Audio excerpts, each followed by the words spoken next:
everyone. Welcome to the Spiritual View. I am Tiffany, White Sage Woman. Many of you know me, many of you do not. So, welcome to all of the viewers from our special guest this evening, and welcome to the combined viewers, mine as well. Hello, Kate, and just hello, everyone. There are so many in the chat right now. I know this chat's going to go a little faster for the normal people that show up. So just it's going to be kids sit there and say hello to everyone. Well, you can, but this is just welcome everyone. I'm really excited about the special guest this evening, so I'm not going to do too much of an opening, but for my regular viewers, you're in for a treat this evening. Okay, and so, hello, Elena. You're here to support your little brother and his buddy. All right. So I just would like to just tell you a little bit about Robert Earl White. For those who are not familiar with him, he is a disclosure advocate who at the age of 4 had a UFO crash behind his house. His mother was an abductee who was also in contact with extraterrestrials. After Robert's family was threatened by the Men in Black and Air Force, he vowed to get to the bottom of this phenomena, and 30 years later, he did just that. Robert has made multiple documentaries going over the evidence and witnesses of the Lower Alloways Creek Incident. So Robert and Josh, they have a series on the YouTube called We Are the Disclosure. And it's about helping those who have experiences out of our realm of reality in hopes of helping others going through what he and his mother went through. And so without further ado, I'd really like to introduce and bring on Robert Earl White and Josh Miota. Hi. Hey, everyone. How's it going? Thank you. What an introduction. Wow. Thanks. Yes, so where to begin? And I'm super excited. Sorry about that. I know we got to make sure we don't talk over each other, which is so easy to do when we get really excited about this. So I am so excited that I love that what you said. We are the disclosure. You're not waiting for the disclosure. We are the disclosure. And I wonder how many of you that are watching, just put in the comments if you consider yourself as a contactee, if you feel like you have had some sort of connection with ETs, whether it's just a contactee, let's say that, because I really feel that there's more than a lot of people even admit, right? Do you feel that maybe more of us than people realize have been visited or contacted by extraterrestrials? Absolutely. Right, Josh? Definitely. Back me up. Definitely. And Josh and I, a big part of what we're doing with We Are the Disclosure, which Josh and I, we did not create We Are the Disclosure. We Are the Disclosure is far greater and larger. Elena, actually, to be super technical, Elena Denon, myself, my girlfriend, we all came up with this, and it was just the best way. And in my documentary, Elena used it in her first book, A Gift from the Stars, Book of Alien Races. Elena Denon, go check that out. And, it's became a community. And Josh and I were just the guys in the background who we're giving people that normally would never have the chance because they're just everyday normal people that have a YouTube channel and they got 2 subscribers. No one knows who they are. We're allowing these people to actually get out there and share their story. And some people that are completely off of social media.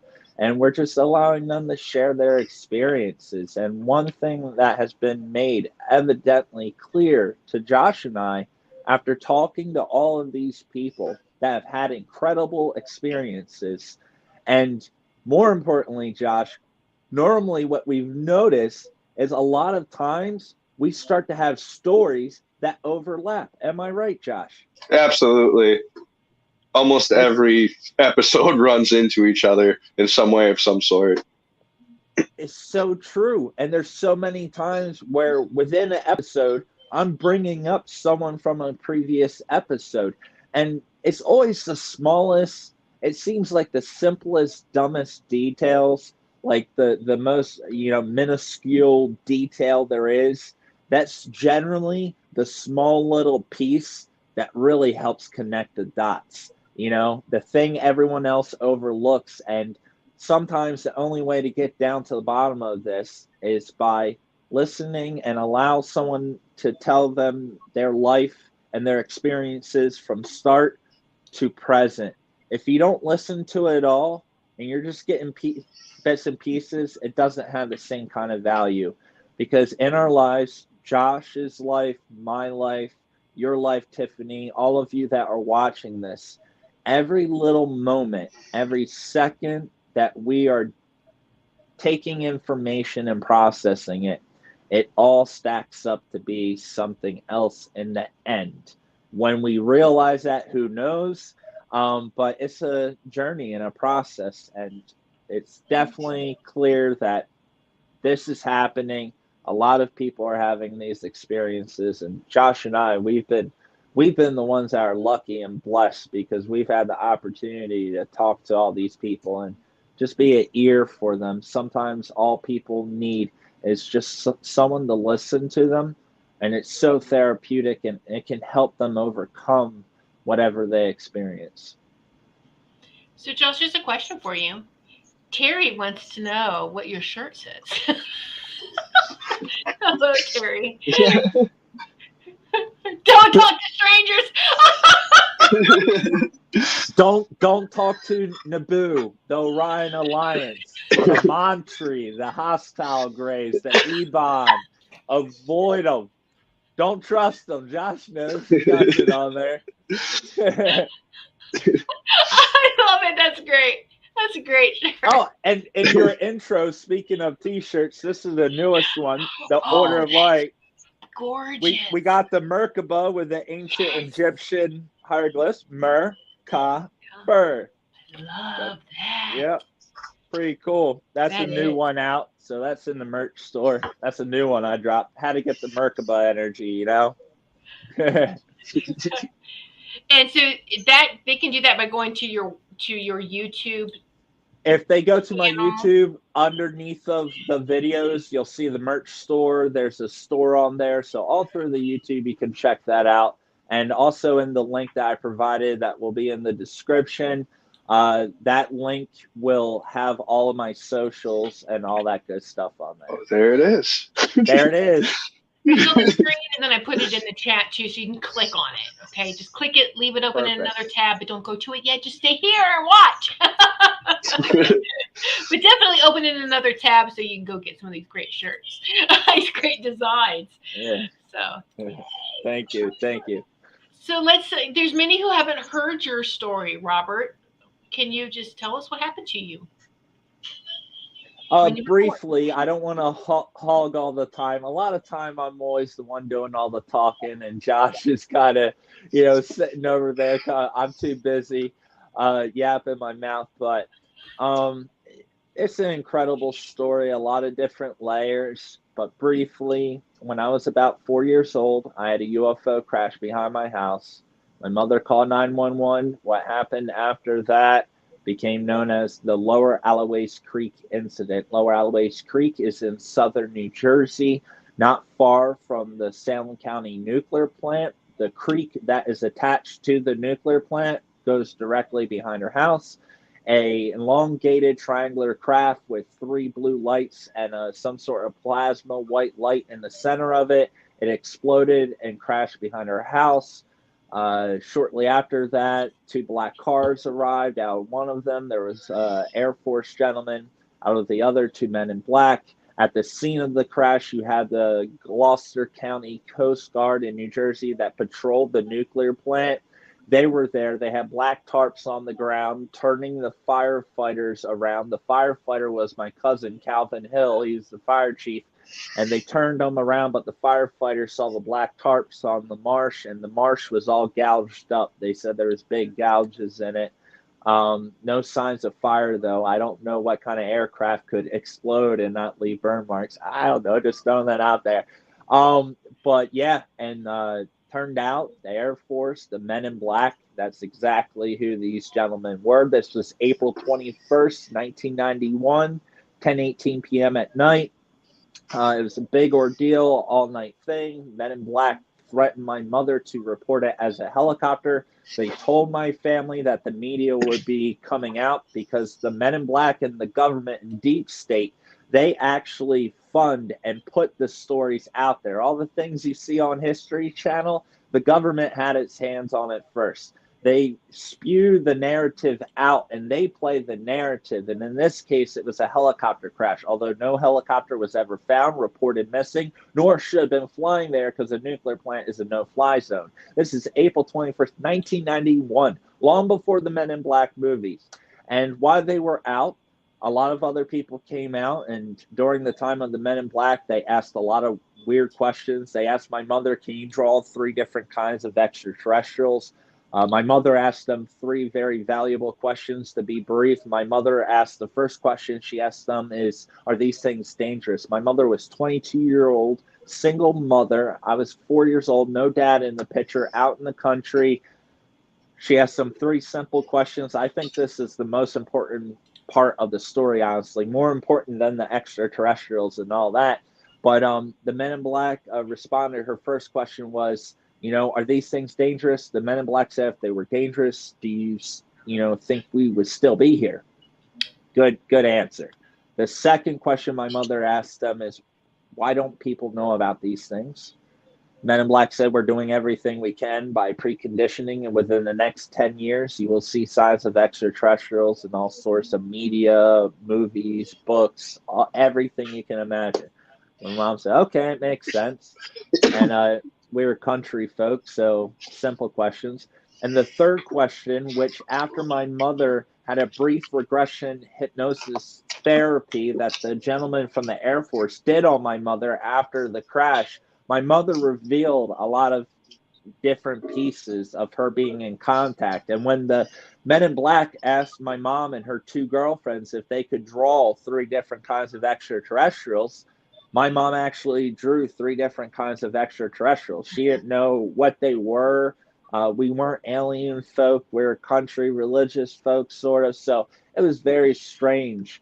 And they did a brief regression therapy. I like to call it regression. It wasn't like, oh, you're getting sleepy. It was a regression therapy on my mother. Not once did they, the gentleman from the Air Force and 2 Men in Black, not once did they ever ask about the actual crash. They didn't ask about it at all. None of their questions obtained to what my mom, her 2 girlfriends, my aunt next door, which actually called my mom because she saw it first. I saw it, and a few other people made reports to the police station saying that they saw it, but they were farther away, so they didn't get to see the detail.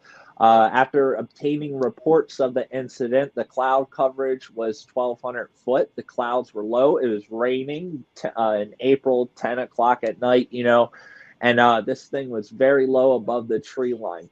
The following day, the Mutual UFO Network came out. The Philadelphia KYW 3-Channel News came out. My aunt had to take her phone off the hook because she was receiving so many calls from Hollywood. The kicker is my family remained anonymous. So how all of these people were finding out that this was going on in the helicopter narrative that they were playing, because that's what the Men in Black planted. And then MUFON reported on the story, but still went along the Men in Black narrative. And actually being involved with this case and being a part of it and I've waited 30 years. I never had evidence that this happened to my family. I told people, and a lot of times I would get reactions. It took me 30 years. 2 years ago in June, I finally found the evidence. Unfortunately, it was 2 months after my mother passed away. After all those years of my mother and I crying because people would laugh at us when we would tell them we had a UFO crash behind our house. When my mother would tell people that I have beings that she didn't necessarily understand, taking her, experimenting on her, and communicating messages and peace and love and good, positive feelings. It was a lot of different spectrums. She says she was never afraid, but some of the programs she was involved in, for example, the hybrid program, is very traumatizing, seeing her babies and not being able to be with them. Very heartbreaking for her, and that's the reason I'm doing everything that I'm doing. And I've talked to so many amazing, strong women out there that remind me of my mother so much. Elena, a few other people, Judy Green, right? Josh, you remember Judy Absolutely. Green? Yes, of course. And these people are kind of, not to put anyone's age out there, but they're around my mother's age. Before my mother was only 51 years old. She was young, died very young, and a big part of that was due because my mother, to deal with this, not having anyone to talk to, she found out that drinking alcohol, when the poison was in her bloodstream, these situations would stop happening to her, and it helped her block it all out because she didn't have anyone to talk to. So even the positive encounters she was having, regardless if it was negative or positive or anything like that, it didn't matter, because to have an experience like that and not be able to share, because you live out in the country and you're surrounded by people that have been brought up a certain way, to think a certain way, and it's tough. And unfortunately, that finally led to a bigger issue. And that's why Josh and I, and everything we're doing with We Are the Disclosure, we're just letting people know, like, hey, you don't have to hold this in. You can get it out there. Josh and I, we're not here to interrogate people. When we interview people, we're not interrogating them. We're asking questions. We're listening. And when they say something, we ask them more questions about what they're saying, And if there's anything that relates, Josh and I, we both, if if we heard someone else say the same thing, we let these people know so they can have a little validation. It's important. Oh, it is. I love your shows and your interviews, and both of you are very compassionate and listen and let them express what happened to them. And so I think that's wonderful that you'll do that. Josh, do you have an ET experience? Not that I'm aware of or I want to share about. Not that you're aware of. That's a good answer. There's more to that. I just want everyone to know. But I'm more or less the paranormal side of We Are the Disclosure. Yeah. And with Josh, to kind of step in for him, a lot of us have experiences, and I've had experiences. Some I understand very little, and others, although it happened and it's clear as day, I'm still having a hard time processing it. And I don't really want to put a lot of things out there because I don't want people to fill in the blanks for me. You know what I mean? It's our own spiritual journey, and we want to make sure that we have a better understanding of our experiences before we start to pour them out there. Right, Josh? Right. Well, I have to tell you that watching, your disclosure shows, and then Elena Denon and then Dr. Michael Salia, you really start to revisit the things that's happened to you as a child, and growing up, and these things that are kind of like, huh, wow. Because our mind is very protective, isn't it? And sometimes it creates these, okay, let's just glaze over this and move on. But then you start hearing things and you're like, I wonder, wow. So don't ignore that. Don't think that you're going crazy either. And I love that all of you are giving a safe space to come forward and share. And that's exactly what we need. That's it. That's so important. And it is so much. It's a lifelong experience, not to get into it too much, but I've had a lot of incredible experiences, and at the time that these experiences were happening, they were kind of at a left alone. But when you see things in longevity, like a lot of things, why did I go to Bible college? I used to ask myself, why did I waste all my time? I've never went to a job interview and said, I'm a pastor. I probably won't get the job. I've actually hit it. I've been like ashamed to be it almost. I'm not, because I got to learn so much. But being in a band, why was I in a band? Why was I doing that in a metal band and playing these stages? Why did I go to the Middle East? And I was teaching English among other things. And why did all these things happen? Why did I have just a mom, no dad around? Why was I brought up? Just all those little things. And then when you finally get to a point, you become self-aware and in tune, and you have your awakening or your reconnection to your subconscious, maybe. That's a better way of saying it. When you have this reconnection to the universe and your subconscious and your consciousness, you start to understand these little moments, and it all stacks up, and it kind of helps us understand the bigger picture a little bit. Mm-hmm. Yes.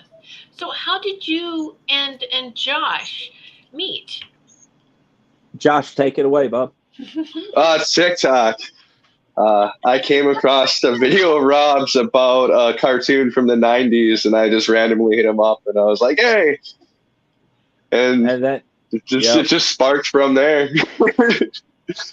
Yeah, Josh was one of those day ones from the early days. And early on when I made YouTube, it's just nothing was really happening. I posted my documentary. It took off. Oh, bright lights, man. Whoa, I got them rocking. Yeah, so the documentary started taking off. It wasn't doing good. So I went to TikTok, and I knew I needed to get exposure in order to do what I'm doing today. It's always been a part of the plan. I kind of I did everything kind of backwards and up and around, because it's the only way. Because from day one, my story has really been hush hush, cut out of Google algorithms. You can type word for word the documentary name, and it don't show up on Google, even though the video has 90,000 views and has been shared by news agencies and stuff. Little weird. So, there's a lot of that going on. But after that, I got on TikTok, and Josh was one of those guys where he just came out. I would go live every single night talking about different extraterrestrials, teaching people about the universe, and just answering people's questions. He was there every night. And then when the time came, I wanted to have a co-host and a good bud of mine to just be there to kind of ask the questions that I forget to ask, because I am an experiencer, and I'm thinking 1,000 miles away off up in another universe. Josh is the guy that's logical, and he asks the questions that sometimes the questions that, like, I forget, the good questions, simple questions, but valuable questions that I just over my head, I get wrapped up in it. So it's a good balance, yin and the yang. Right. And Josh has a lot of background in like crypto terrestrials and paranormal and like that realm. So when it's all the same thing. It's all about frequencies and vibrations. Yeah. No matter what your thing is, if you're in anything that is valuable and expanding your mind, at the core of it, it's going to be frequency and vibration. Whether you're a witch, a ghost hunter, a cryptozoologist, it don't matter. A UFO hunter, a person channeling, talking to ETs, it don't matter. It's all happening through frequency and vibration. That's it exactly. It's all about that frequency and vibration. And a lot of different ways to get to it. Playing music, for example, like you see behind me, that's what it's all about. Mm-hmm. Oh yeah. So you're a musician too, huh? Yes, my band was I Am History. It was back in 2010. We were signed on CI Records. Some other big metal bands on that record label. You had August Burns Red, Texas in July. I was touring a lot with Vice Nine Kills, which they're on like the top iTunes charts right now. And August Burns Red, they've won Grammys and stuff for metal music. And we were in that scene in Lancaster. I went to college and all that out in Gettysburg, and afterwards I started a metal band going around the country helping young people coming from broken homes, addiction, stuff like that, and just doing amazing, awesome stuff on stage.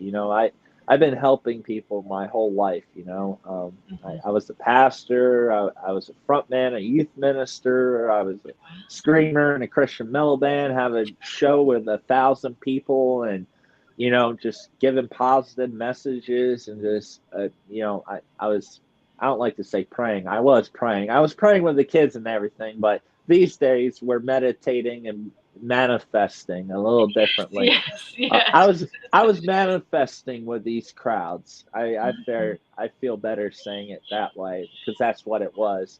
And I got to be a part of a lot of awesome things. Being, I went to Bible college, blah blah blah, all that.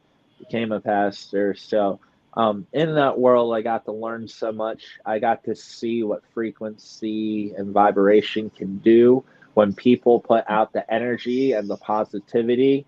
It can help someone stand up out of a wheelchair. I've been a part of that, like someone that I took care of all the time, so I knew they weren't faking it. And like me and 5 other people, this woman stood up. So it's about frequency. 528, heart chakra, that repairs genetic DNA. Scientists are using this to repair DNA. So yeah, of course it's good for us, and we can project this onto others. And this is the best way to live your life. And from all the things I've studied, and eventually I went to live in the Middle East.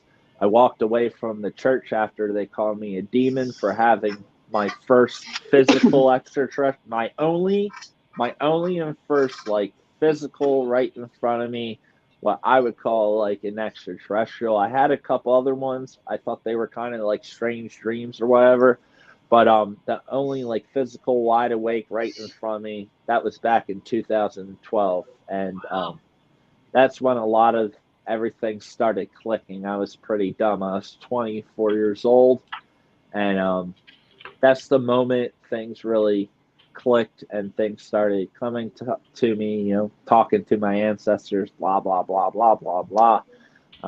Yeah, all that good stuff. Wow. So there was a great question, and there was someone who was going to watch the show tonight, but they couldn't. So they had asked a question too. And it's the same as, let me see who asked this question. Terry, but let's put it for both of you. Think about this now. Think about one of your most crazy experiences. Josh, it could be paranormal. It could be about something you want to talk about, because I know a lot of that. But think about what your craziest experience has been. If you want to share it. Woo! That's a tough one. Josh, Right. You want to go? It'll give me time to think about mine. One of my crazier ghosted hunting way back in the day, we had somebody fall in a river. That was pretty insane to deal with. What happened to them after they fell in the river? They insinuated they were shoved in the river. I don't know. They lost their flashlight and kept walking through the woods and fell in the river. So how cold still to this day. River? How cold? Was it wintertime? No, it was probably like fall. Wisconsin, wow. So Yeah, that's cold. That's not warm water in Wisconsin. No way. I wouldn't dive in there. Sounds like someone pushed them in there. That's wild. For me, I don't want to get too much into it because I was actually planning on making a video about it. But I've definitely, I mean, I saw a UFO crash behind my house. I've seen some other things that I don't feel comfortable sharing publicly quite yet. But probably the most compelling, and keep in mind my background. I was a pastor. I said I believed in these things. From a young age, I knew extraterrestrials existed. My mother would talk about all the different species and beings she was being taken, or, sometimes it was positive, loving, uplifting, positive messages given to her.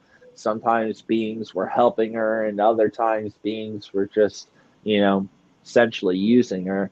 But that this went on for such a long time, and with everything that I've learned and all the experiences and all the craziest things, the moment that everything clicked for me was when I saw this light being in my living room, and that was the 2012 incident. And at that moment, although I did a lot of paranormal stuff, I've been to some amazing paranormal places around the country, world. I've seen some insane things. This this being of light was the most insane thing I've ever seen in my life. And at that moment, even though I was a pastor hard in my Christianity at that time. When I saw that, a part of me said, man, I guess I did have doubt. I guess I did have some doubt I didn't even realize I had until I actually saw the thing, which I didn't have a lot of doubt because of my experience learning about aliens and UFOs. Eventually, when I was 16, that's finally when I got involved with church. My mother warned me not to get involved with it. I did it anyway because when I read the Bible, I said, oh, these guys are seeing aliens and UFOs too. And look, the whole church, all these Christians, they don't call these people crazy. So maybe this is the place where I could fit in. And it turns out it don't work that way. That was just me being naive, young, and wanting to be a good person and do good in the world. That's all I wanted to do, is help others. And in our society back then, that's how you helped others. I just wanted to be a good boy. That's it. And so through all that, the craziest thing I ever saw briefly, I was in my living room. I lived in a small apartment in Delaware, curtains all blocked out behind a highway outside. I was playing with my kitty cat in my living room with my TV in front of me. My ex was in our back room, and we had a big walk-in closet. She was folding clothes and putting them all away. I was standing there playing with my cat, and this blue ball of light like that just appeared. And it was all moving inside. I describe it as water spaghetti, like electric water spaghetti. It was blue. It was just hovering there. Only 4 Mississippi. 1 Mississippi, 2 Mississippi, 3 Mississippi, 4 Mississippi. At 4 Mississippi, it was probably right there to give you some distance, some scale, It was about 2.5 to 3 feet in front of me. At the 4-second mark, this object sucked itself into itself, and when it went out, it made a flat flash of light. And when that happened, I had an awful pain, like someone stabbed me right in my forehead. It was almost like a sinus pressure. If your ears are popping, or up in the mountains, or underwater too deep, and you come up real quick and you get that real bad pain. It was awful. It was actually really painful. And at that moment, that's when I, started to put a lot of things together, especially about my mom's experiences. I was kind of shown all those through a different point of view. I was told things about myself I wasn't aware of until I called my mother saying, yo, I just saw this thing. I don't want to get too much into it. But at that moment, my mother said, I've been waiting for you to get old enough and have your own experience before I tell you what she told me at that moment in time. And I completely understand why she did it, because it's something I'm still processing till, today. But yeah, just seeing that for the first time in my life, I was 110% sure. When I was a Christian and pastor, I would say I was 99.9% or maybe even 100%. I was a true believer. So I was like 100% sure. But then I realized 110% when I saw that. And I'm like, there are things that I don't understand and no one else understands, but they clearly exist. And the kicker was the day I saw that object, it was April 21st, 2012. I didn't know my family's UFO crash case at the time. I just discovered the exact date. We only knew the year. I just discovered the exact date 2 years ago. It turns out the day I saw that light being, anniversary date, 21 years to the date. Yeah. Wow. So it's somehow, some way, it's overlapping. There's a lot more to the story. After I saw that flash, all of a sudden I started hearing people. I didn't know who they were. They were my ancestors, etc. But I didn't know who they were. Just because they're talking to me and I see a face, it doesn't mean I know who this person from 600 years ago is. You know, it's just a voice talking. And probably the most important thing, which I won't really discuss too much online, I've never talked about it, I never read it out loud near technology, but it gave me a math equation for harnessing an atom of light and producing some sort of, you know, super energy and transportation. It's the T73 equation. I've had a handful of people in the Middle East, professors that I trusted, that I knew nothing would happen. In person, I've let them look at it, and none of them can solve it. And if math people can't solve your math problem, that means you're doing something right. Wow. And along with that, I got a prototype which could be used. It's essentially, I don't want to say a pyramid, but it's in that shape. But it's a reactor / starship. It can either or. You could actually take it somewhere else and dock it and have energy for 100 years off of this, you know, atom of light. But that's what they're working on in Geneva. They just don't know how to harness it. And my math problem is the harnessing. And I've learned from history that some things are better left unsaid. I want to use it so we all have free energy and we're good to go and we don't have to have wars over oil anymore. That's what I want to do. Problem is, military complex would love to be able to not just wipe out any country, but this technology, they can wipe out much, much more, you know? Not good. I'll go to the grave with it. Well, yeah, and we've had that, and we know. Unless we change. Unless we change. Yes. Yeah. The people in history who regret giving their, right? Yeah. The guys that worked on the first atomic, you know, bomb and the hydrogen bomb, they regretted learning the splitting of an atom, you know? Yes, yeah. Which was amazing and could be used for so much good. Yeah. But any new technology must first be weaponized before it's given to the public. And that's the problem. Yeah. So, and I love what Miles has said. He's like, Miles said, there's no such extreme coincidences. There are confirmations from above. Absolutely. Yeah. That's great. Yeah. And big shout out to everyone that's out. Elena Danan, Roxanne, Terry, Robert Miles, everyone. Hello. Welcome. I just want to, I see all your comments. Glad all of you are here. Just want to shout everyone out real quick. No, of course. I love that. Yeah, you got to do that. Absolutely. So, wow. This is really, really great, great information. And if any of the viewers, you have a question for them, put it in the comments and be happy to. I know that a lot of you know that, but you still have great questions. Robert is an honorable man. Yes, Robert and Josh both are honorable beings. Absolutely, men. So yeah, we love you. Okay. So yes, absolutely. Yeah, long journey, big journey. You know, I love what you said about your mother sharing that she had some really good experiences, peaceful, loving, and then not so good experiences. And that's the first time I've heard someone have both.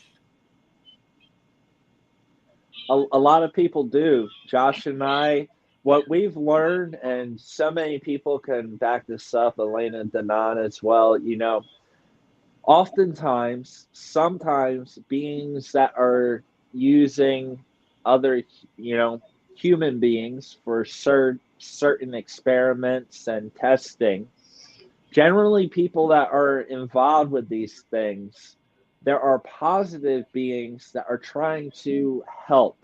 There's only so much they can Yeah. do to the laws of non-interference, but from a lot of the people that are in contact with these positive beings, it generally starts when they're very, very young, especially women. When they get their menstrual cycle, that's when stuff really starts. And normally the menstrual cycle is started around 9 years old. My mother was 9 years old. A lot of abductees very early menstrual cycles. I think they click them in to start earlier so they could start harvesting the women's embryos and eggs. That's what they're doing. That's how they create these hybrids.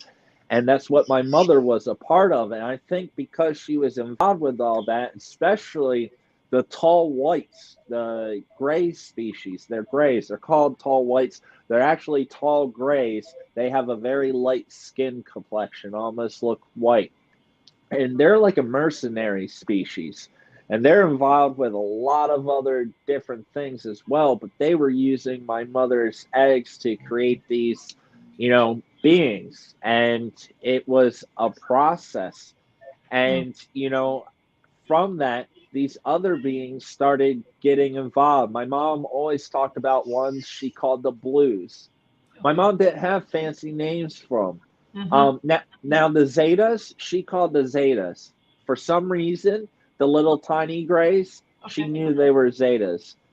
For example, the Octurians she was seeing, which this ball of light thing was along that Octurian realm, possibly higher density in its highest form. They are higher density beings.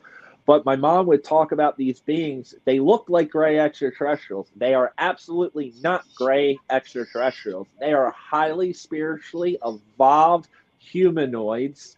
And at a certain point, when you realize the universe is within your mind, don't you want your mind to be as big as possible, right?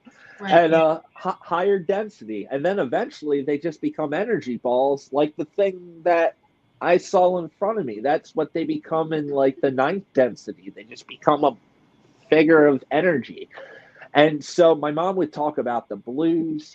She would call the draconian reptilians, she would call them snakes, Mm-hmm. large snakes.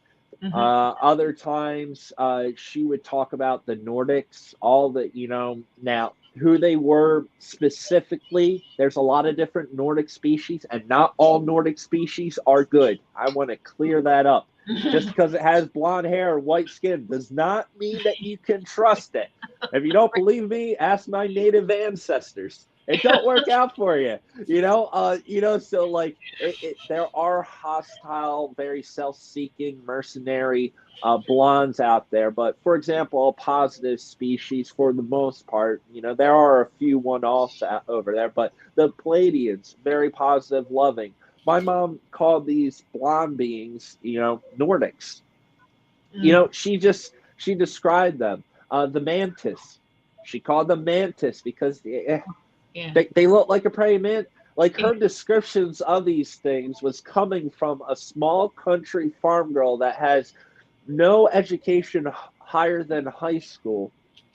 And yet, when my mother would go into these regressions, when the Mutual UFO Network, like Bud Hopkins, Richard Butler, like a lot of big people were involved with this whole thing, okay, with my mother. And like the things my mother would say was just like things about genetics and DNA for someone with a high school education out in, bum-ass village out there, out in the middle of nowhere. It's basically Alabama of South Jersey, nuclear plant, no cell phone reception right now. And it was a lot. And like the show's sightings on Solved Mysteries, they came out, they recorded her doing a regression. They were going to blur her out because my family remained anonymous to this whole thing. And but that never aired. I'm sure the Men in Black probably has something to do with that. They were involved. And after we saw them at our house, we never laid eyes on them ever again. Just want to state that fact out there. They stay away from me. No, that's great, because I know that some people have questions like that too, and that it's not all bad experiences, not all good. You gotta have the combination, right? Because there's more than one type of ET, right? So, absolutely. Great question, Kim. Does the RH blood factor prove hybrid origin? Now, Elena Denon does talk about that in A Gift from the Stars book. I would have had her books right here by me. But I love these books. I did actually read that section about the RH blood. Thank you. Yeah. On one of my shows in the past. And so, it's really good. You got to get her. Everyone should get her books, both her books. The first one, I refer back to it a lot, just like it looks like Robert's, how it's been thumbed through. Mine is torn to. I swear my Bible didn't look like this when I was a pastor in Bible college. Let me tell you what. Look at it. Josh knows this book just as good. Right. You need a hardcover. I need a steel cover. Josh is nicer to his books. Elena, can you make a metal copy that is covered in titanium? Because I got sweaty hands. I'm always sweaty hands, sweaty feet. It must be my genetics. I don't know why. Really sweaty. So the salt in my hands, like you can tell. If I don't read your book, it's in perfect condition. If your book is falling apart, I really like your book. I love that. Put them into copper plates, Yeah. Make it like the emerald tablets. Yes. Put emerald around it. There you Elena Denon, the New Age stuff. So Kim, you got to refer to her book, because it's not just the RH blood factor, but your blood type as well. So they're both important, right? I want to add something on. People bring up the RH thing so much. Mm-hmm. There are connections. RH negative is useful to a specific species. Yeah. With that being said, people with that blood type will find themselves having some quirky experiences.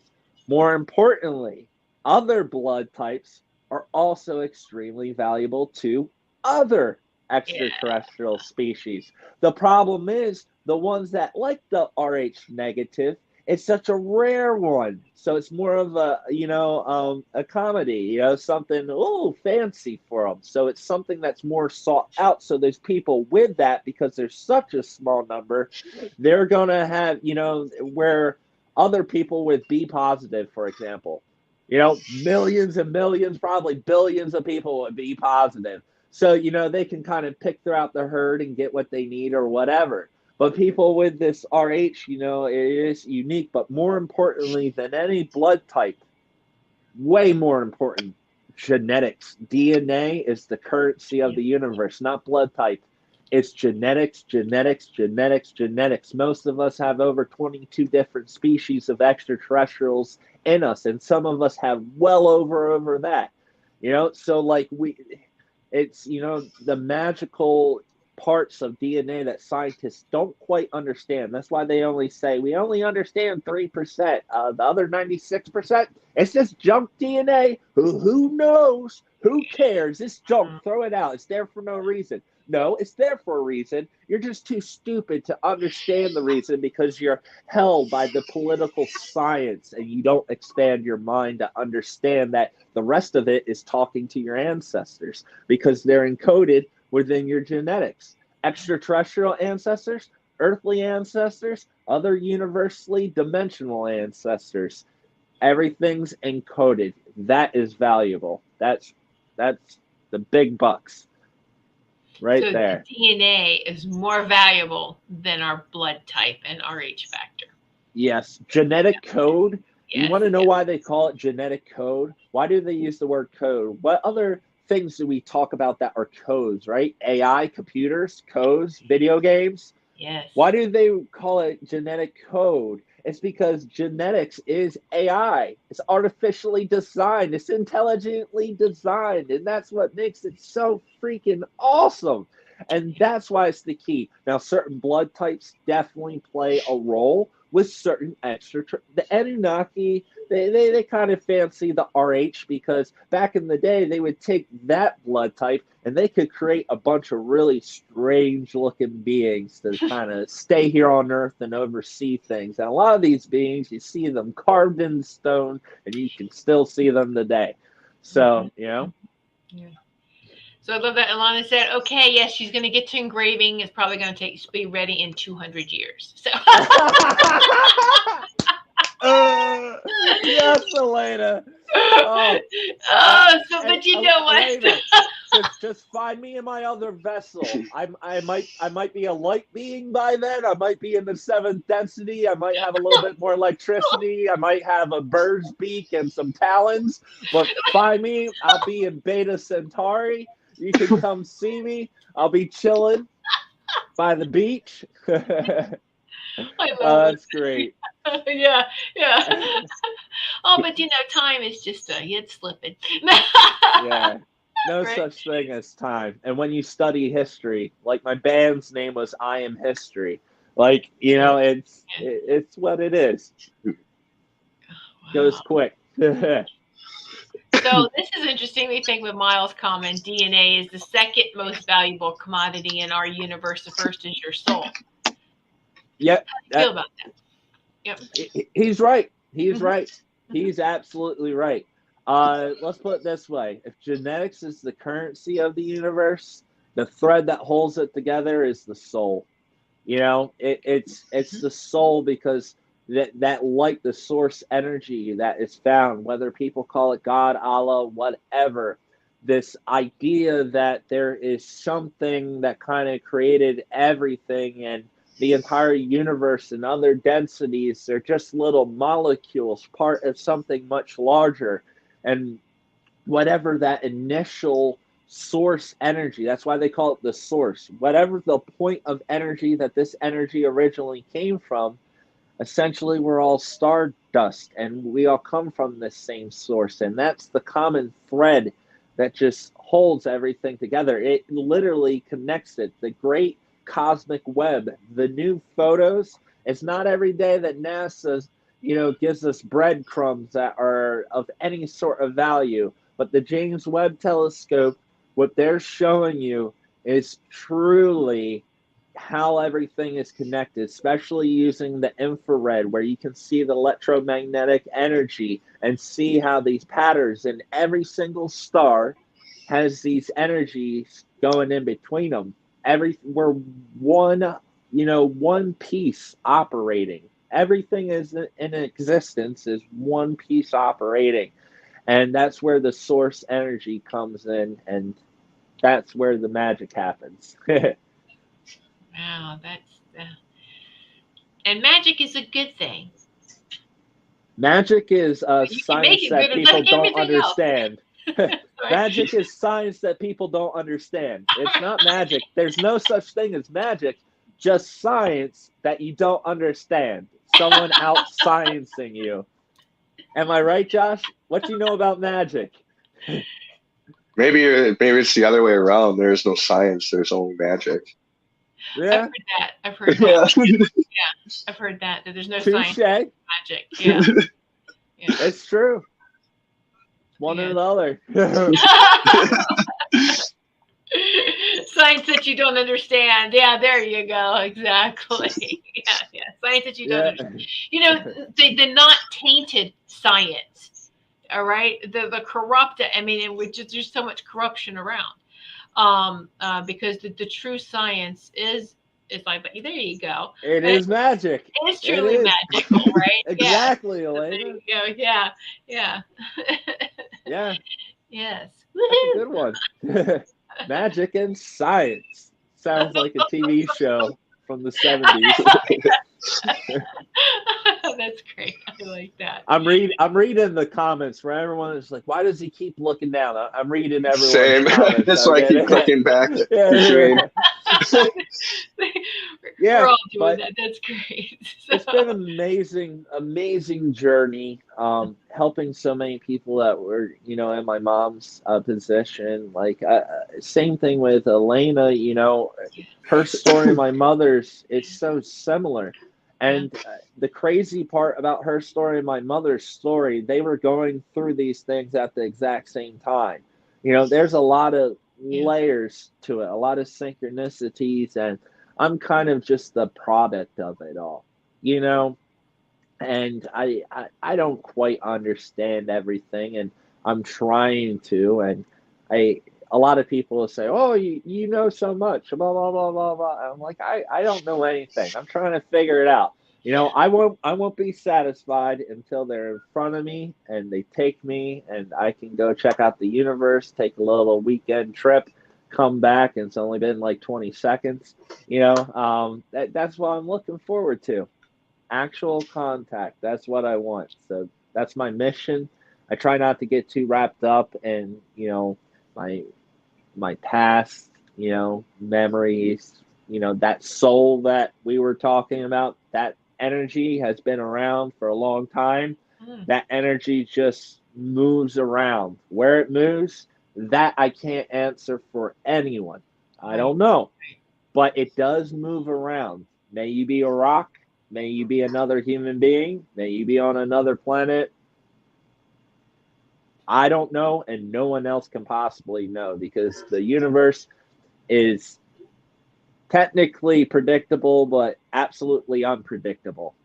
It all has the same outcome, but how it gets there is completely unpredictable. That's the universe. Yeah.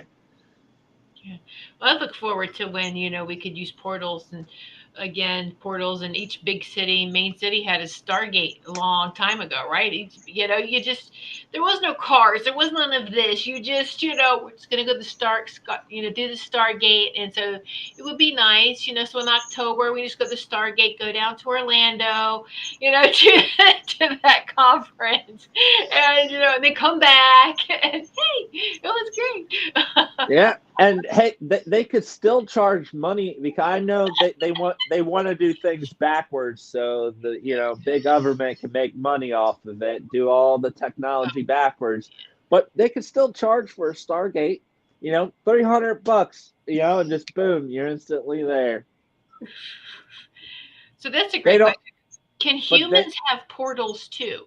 Like, Jerry, you mean like a personal portal? Sam, probably. Can humans have portals? Can you open a portal? Josh, paranormal. Can you open a portal? Can I open a portal? No, I would not still be in Wisconsin if I could open portals. Okay. I know this is gonna sound crazy. Welcome to, but we can open portals, not in the sense. I know we're thinking Rick and Morty. All right, we're thinking Rick and Morty portal gun. All right, not in the sense of those portals, but energetic portals. We can manipulate the frequencies that are around us from using tools, such as a singing bowl, or playing a certain frequency or hertz vibration, a sound, a hum. You can actually manipulate things. And when you manipulate frequency and vibration, you actually can cause a rift. Depends on the surrounding frequency and vibration. And when you have a rift, a rubbing of this frequency and this frequency coming together, that can actually open up things. Essentially, lightning that you see in the sky that is producing gamma rays, which is very important for UFO sightings. Nuclear plants, volcanoes, and lightning all attract this stuff. They're clearly using that sort of natural energy versus our stupid AC/DC current, backwards, expensive technology. But, you know, that's a big, big part of it, you know, like that lightning and this connection and how it works and what they're seeking. It all plays a big, big part with all of that. So I've noticed in healings, when I would healing sessions, portals would open and these big beautiful beings would come in and help. And sometimes I'll just get pushed aside. I'm just going to go to the person's feet and let them work. Tall blue beings, you know, other beings come in. It depends on the person, right? And I guess who's around them. But I've seen them come through portals and work on people during healing sessions, and it's like, wow, this is so amazing. And it's just holding the space, holding the frequency for that whole thing happening, and it's very mind blowing, but beautiful too to see that done. Yeah. And, you know, especially when you have more than one person, that's more energy output. And a group of people can do quite remarkable things. Believe me on that. You know, the amplification of energy, especially if they have the tools that are amplifying it. A lot of wild things. And right now, in this physical form, we could actually handle going through a stargate. We wouldn't fall apart or anything. I know some people have wondered, are we not evolved enough to go through these things? No, it would work. You know, you might have to adjust the settings per density of being that you're sending through, but it would definitely work. Good news. Yeah, Kim, a lot of that is, that's a good question, Tom. I mean, are there underground water bases, dark side of the moon? Okay, you know, how much time you got? Oh yeah, right. All of that. There, Josh and I. Josh, are there dumbs? Mm-hmm. Mm. Oh yeah, I mean, you can even go on YouTube and find videos of truckers using set dumbs. They're not even that secretive anymore.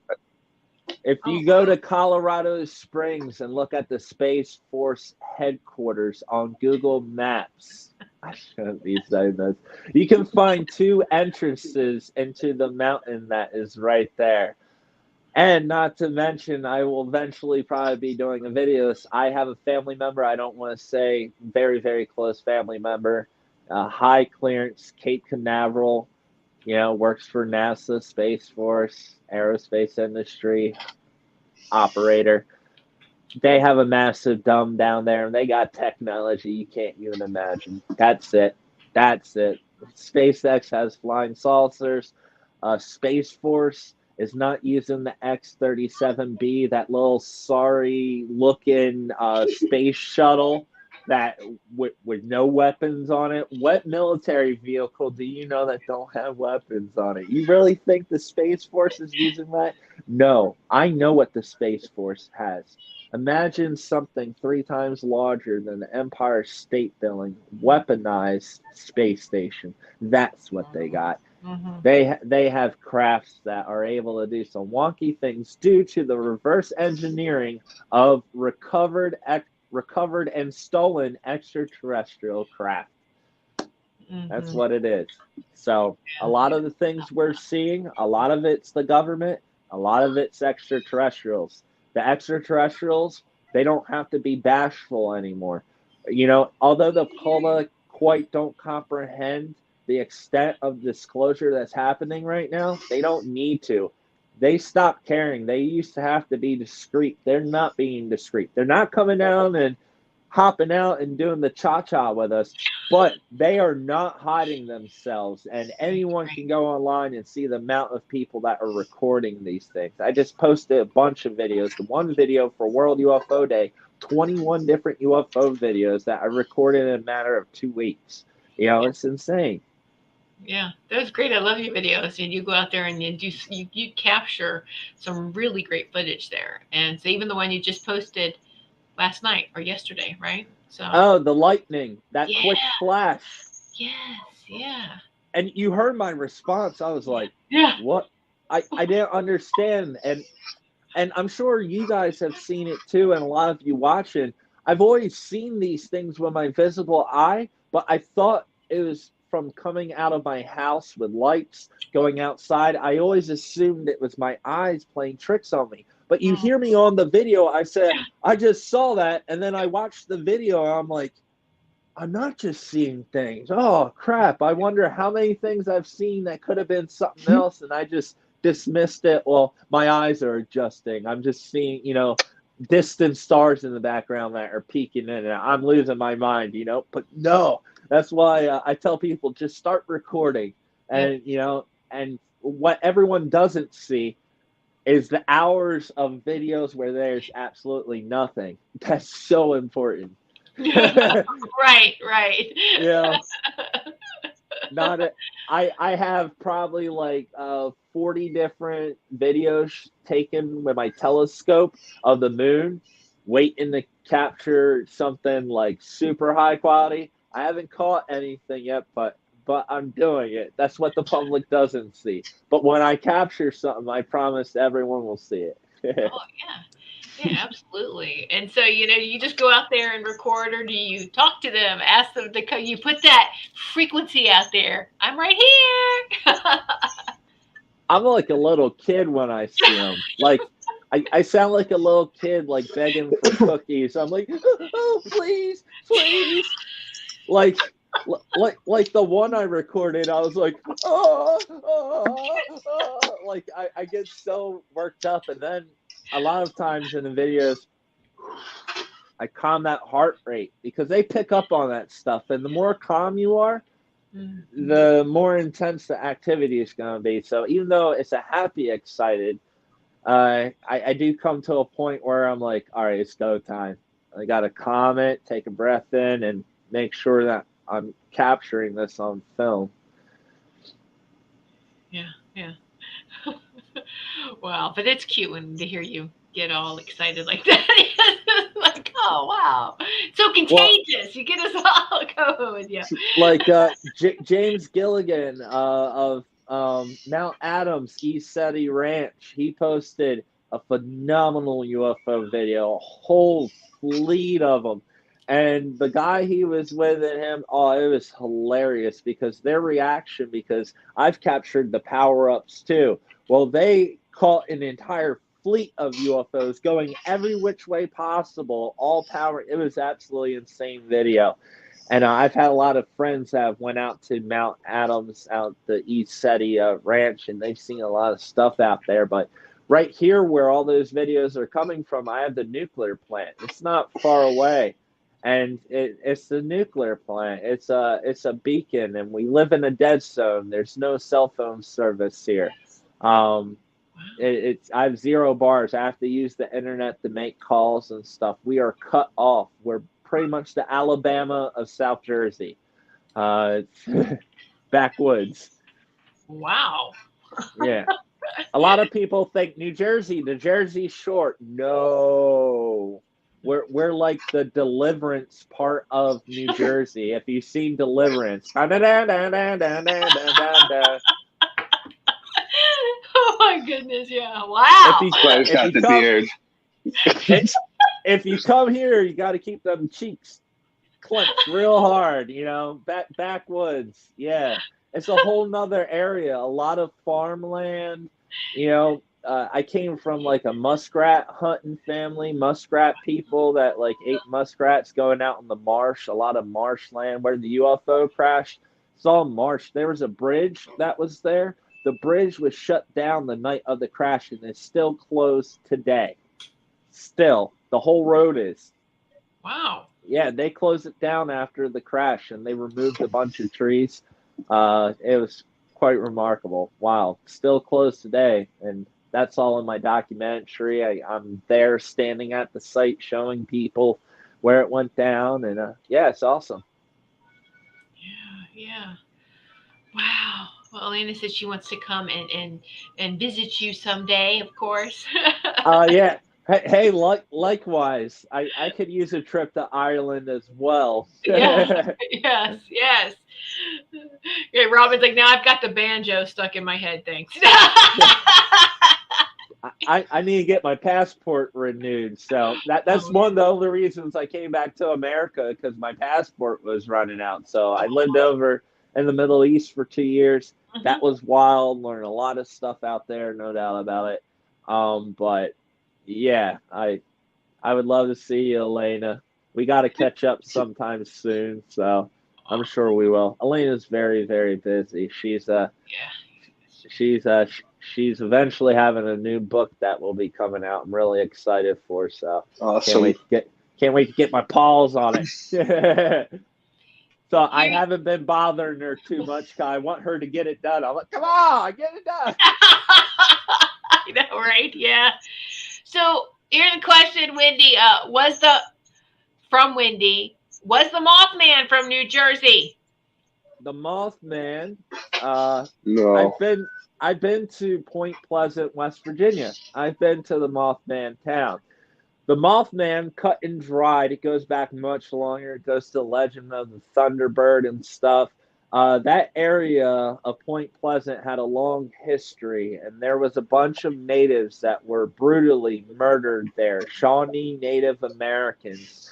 And going back, Chief Cornstalk, they eventually went to Ohio, and Chief Cornstalk was helping the colonists colonize. He was on their side, and he was betrayed. And Chief Cornstalk and his family were all shot down. In his last dying breath, he called upon the Great Spirit to put a curse on them. And allegedly, this great Thunderbird spirit has been rocking around in that area, and essentially Chief Cornstalk put a curse or a certain manifestation of energy Mhm. out there, and these great spirits that my ancestors call them, whatever those great spirits are, Yeah. that's what the Mothman is. Done. There's a lot of crypto terrestrials. Am I right, Josh? I'm sure you could Right. go through a list. But with that being said, what about the sightings of Mothman in other states? Mm. Illinois has got quite a lot Well, once again, of sightings himself. the Mothman thing, Point Pleasant, West Virginia, where the curse was actually put was Ohio. And it's, Okay. this great spirit that Chief Cornstalk put the curse on. This was a great spirit that was known by many, many different native tribes all around the country. The Thunderbird legends and stuff. I'm not saying Mothman is Thunderbird. I'm just saying the connection of the great spirits. It's one of it's kind of like a skinwalker. Everyone knows what Right. skinwalkers are, Yes. right? Yes. All right, so it's along the lines of that, but not a skinwalker. To our knowledge, I don't think skinwalkers can fly around. They kind of lurch and linger and move real quick like kitty cats, but really large and lanky like me. But go ahead, I was Josh. gonna say Mothman's kind of like Skinwalker Ranch. There's a lot of fingers and different pies. I mean, there's So that was there's really interesting when you hear about the Skinwalker Ranch and just how white the indigenous people, how they two tribes, and one put a curse on the other one. I'm like, there's the curse, So when you put the curse, are you reversing the energy? Are you opening a portal? Also, military operations. The West Virginia Point Pleasant, there was a TNT storage area yes. where they were doing weapons testing. And also Skinwalker Ranch in that little thing, they were doing testing out there too. Robert Bigelow works for the United States government, testing and reverse engineering metamaterials. Make no mistake about it. Why do you think they didn't release anything that they found? Because they used all the technology they found there, studying this area privately for the government. And now they're producing stuff for NASA, Space Force, and the United States military, privatized, black budget projects that we're paying for. Thank you, America. Them guys, also had a lot of UFO stories around that TNT testing facility. Yeah, a lot. I've been there. I talked to, a few people, learned the history. There's a lot of other weird stuff going on. It's not just the Mothman. There's a lot of Right. UFO activity, some Bigfoot sightings, right, Josh? Yep. Some, a lot of crypto, weird, paranormal. They're all connected. They have to be somehow, some way. Yeah. Dr. Michael Sawyer just had a show about Sasquatch. That was pretty good too. So I saw that. Yeah. That's Yeah. awesome. And Josh and I, we're trying to get them on the show. Josh came across someone quite remarkable who's actually, Josh, go over that one guy, what his job is and his experience briefly. Oh, like he's real big woodsman, but what he does for a hobby, he's got a huge following on TikTok now, and he might even have his own show at this point. I know he was talking to PBS, but he takes care of animals. He's got a fur farm license and a vet license, and he takes in injured animals. Growing up, him and his buddies, when we're at summer camp, had a Sasquatch story to the point where the police had to come and a doctor because they were so terrified. And until this day, they're still, being helped on that. And what was the one guy, like a park ranger, right? One of them grew up to be, but I mean, I don't really talk to the park ranger. I talk to this guy. He's got all sorts of awesome stories too. I believe he's part native. He's got something about, he was lost as a child in the wilderness for like a day and was led back to his camp by a white deer. Yeah, white deer. That's awesome. Yeah. I have a big connection to that. He was nonverbal at the time too. So it was like pretty amazing. The telepathy was really high. it reminds me of Jeff's stories, and he was led by his dog, and plus the white-tailed deer to the native people is a representation of Venus. When I was younger, around 5 years old, slightly after the UFO crash, I had a pet deer named Bucky. And me and that deer were like that. It's a long story. I don't want to get into it. But, they can definitely be a guiding spirit animal. No doubt about it. That's really cool. And Preacher. That's his name. Yeah, that's his name.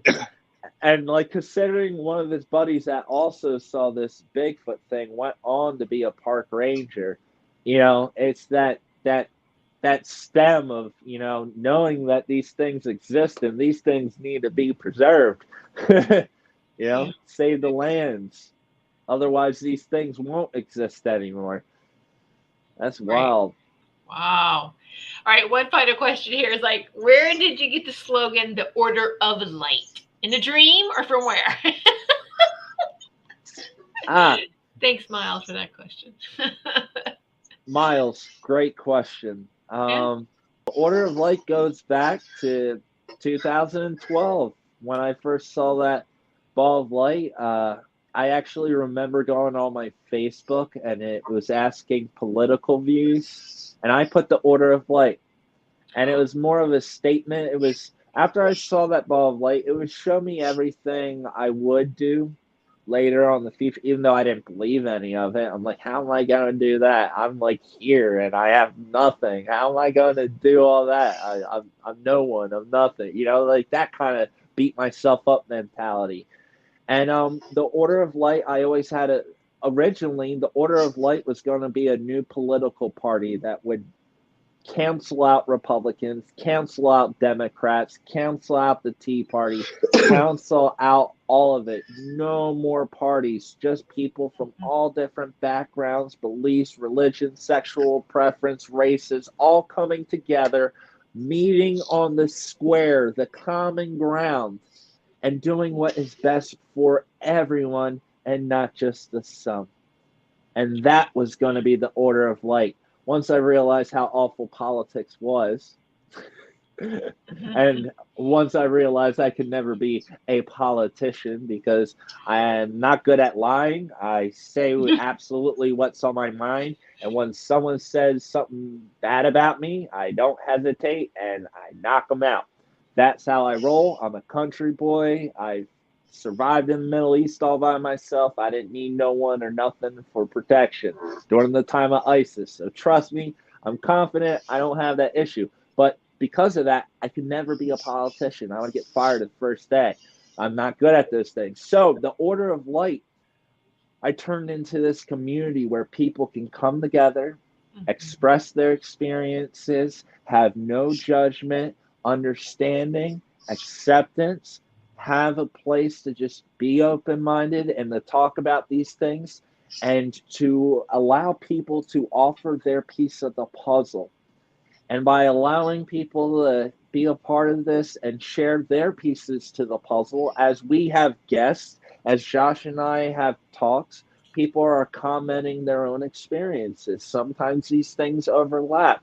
So everyone's piece of the puzzle, even if it's a comment saying, "Oh, this happened to me back in '94," that's huge. Even though it's just a sentence on a YouTube comment, it's still a validation, and there's other people that are seeing this, and it's a beautiful, beautiful thing. And the Order of Light, that's what it's about. For too long, there has been too much negative energy in this low density planet. The Order of Light is to bring order out of the darkness, out of the chaos that is occurring, to create order. And order isn't necessarily a bad thing. Order is to have a common understanding of light, the source energy. Even my name, Robert Earl White. Robert, robe, old term robe, bright star, bright frame. Earl, not a king, but noble, right? And White, light, bright, illumination, all right? Robert Earl White, the noble one that wears a white robe. It's just all fun and games, it's not much of anything, but that's what the light is about. And Order of Light, Robert Earl White, they rhyme. I did that on purpose. That's the point. And the Order of Light has older ties going back to the Middle East. Some of the influence, it's an old thing. It's been around for a while. But the Order of Light is my production company. That's what I'm calling it, to save my butt and to avoid getting put on FBI watch list and NSA and CIA. I call it my production company. I call it a company. That way, all the slimy, greedy corporations out there just play along and not realizing that I'm doing something much more important. I'm the guy that's trying to open up a door that no one else can shut, And once, we realize this universal consciousness and how we're all connected, and that love is the most important thing in the entire universe for making that, universal all come together actually happen. That's what's so valuable. Love is the thing that magnetizes and helps us to understand how we're connected to those little tiny ants that are crawling on the ground, how we're connected to the birds, how we're connected to these extraterrestrials, even the ones we don't like. It's understanding that, and that's when we have a true spiritual freedom, I guess, a freedom to understand how we are one with everything. And that's what it's all about. And the key to that is love. And the Order of Light, that's what it's doing. It's bringing, some order out of the chaos that the darkness in this world has been causing for a long time. And even the symbol that I use, the snake that's spinning around, eating its own tail, the Ouroboros, and the thing in the middle, that's actually the draconian symbol that I flipped upside down just to mess with them. That's what I'm doing. I'm making a foolery out of them. Like, you see my reptilian puppet back there? I make fun of him. His TikTok got the ban deleted permanently. So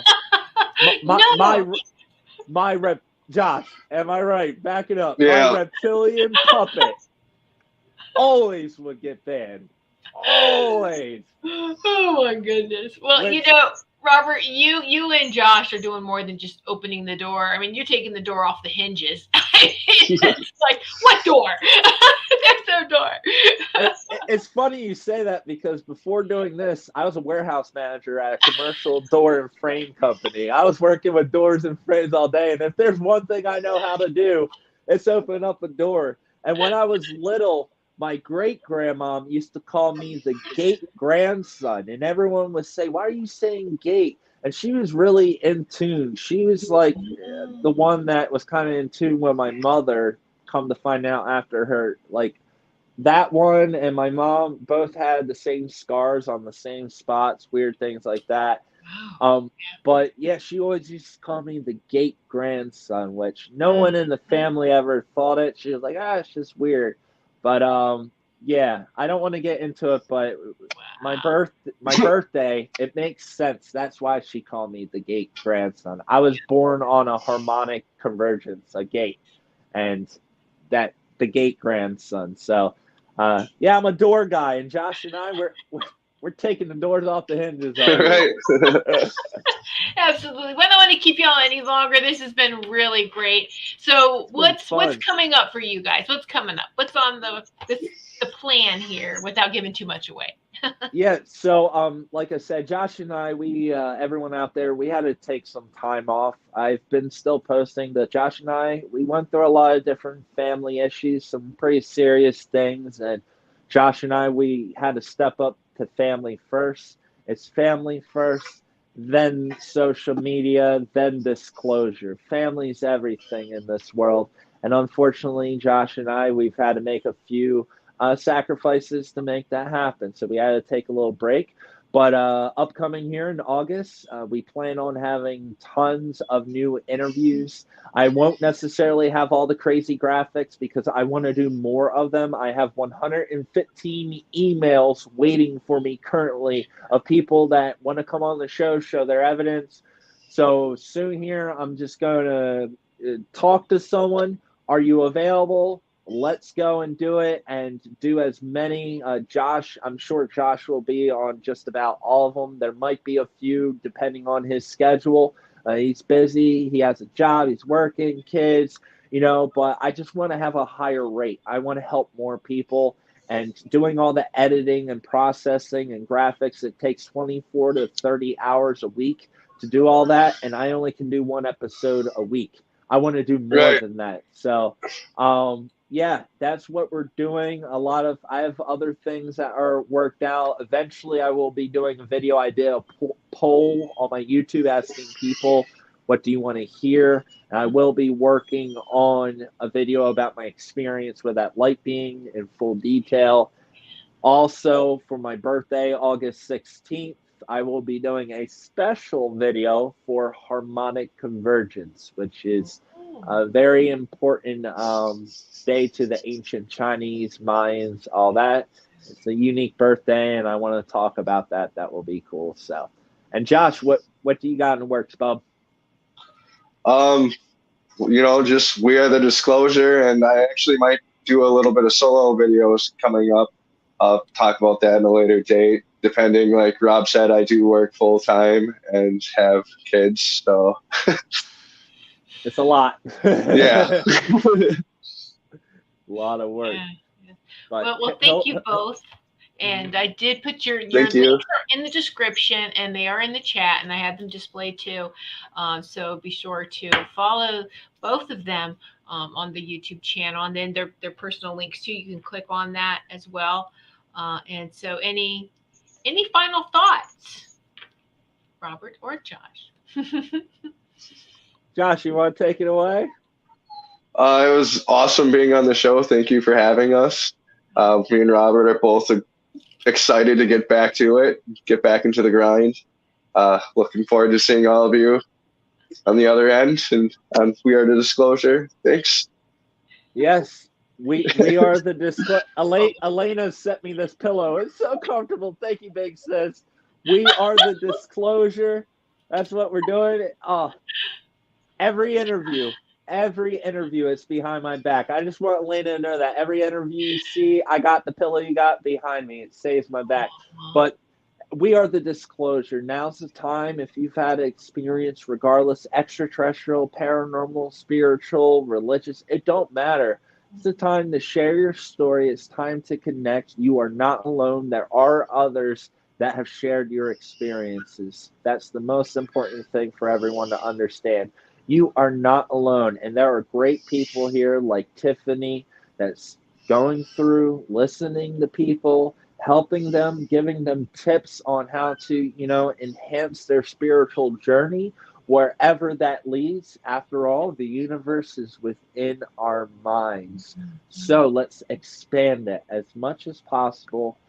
Manifest love and positivity. Listen to others as they share, and we should share to help validate others. That's what it's all about. Love, love, love. Robert Earl White, Order of Light, Josh Miota, driving in Toyota, skirt, skirt. We're making it happen. Disclosure. Ridiculous. Yeah. Oh, that's great. Thank you both so much, and thank you to all the viewers. We just appreciate each and every one of you so much. Thank you so much, and leave your comments and share this if you feel necessary, like you wanted to just share the love. Thank you so much for that. And all right, well, thank you so much, everyone, and have a great night, and have your camera ready and keep your eye on the sky like Robert does. They're there. They're there. Good night, everyone. Don't want the fun to end? Grab more refreshments. Then head over to the Goldylocks Productions YouTube channel. With the huge selection of shows, the fun doesn't have to end.